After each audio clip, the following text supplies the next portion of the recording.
Good morning children, how are you? तुम मैंने सब केमती अच्छा?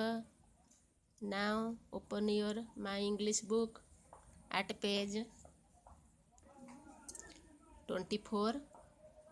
आज आम लेसन 5 रा सेशन 3 पढ़िबा। देख सेशन 3 पोस्ट रीडिंग देख लेट अस स्पीक। एठी चेन ड्रिल देख the dog says bow bow, the cat says मियाऊ। तुम एमती क्लास रे थिले गोटे गोटे पिला ठिया होइकी कहि थांदो, एबे तुम सब घरे पढुछ, सेथि तुम एटा को 5 थर लेखा पढ़। The dog says bow bow, the cat says meow. Reading aloud आको आमे बड़ पाटी रे पढ़िबा। If I met a tiger what should I say? I don't know what to do. बड़ पाटी रे 5 थर पढ़िबो। If I met a tiger what should I say? I don't know what to do. पिला माने आमे जे पाठटी पढ़िले ए पाठरे आम मन को कौन आसुची? Cats and dogs are our pets.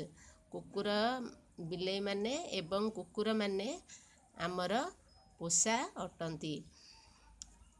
Let us write आमे एबे एई 3टा हैंड राइटिंग लाइन रे लिखिबा। Write the names of some pets. आमे लाइन रे केते गुडे पेट्स पोषा प्राणी मानकर ना लिखिबा। देख मु लिखि देछि, तमे देखि देखि लिखिबो। देख डॉग कुकुर, कैट बिलेई, काओ गाई, हॉर्स घोड़ा, आस गध। देख पपी कुकुर छुआ, किटेन बिलेई छुआ, कैटल बाछुरी, फोल घोड़ा छुआ, डंकी गध, गोट छेली, सीप मेंढा, कैमेल ओट, पिग घुसुरी। आमे आकु सबू घरे पालुचे। जो मान को आमे घरे पालुचे ताको आमे पेट्स बोली कहबा। एगुड़ाक तुम बही रे सबू लिखिब आ व्हाट्सएप रे तुमर छाड़िब, तुम दीदी माने सब देखिबे। Thank you.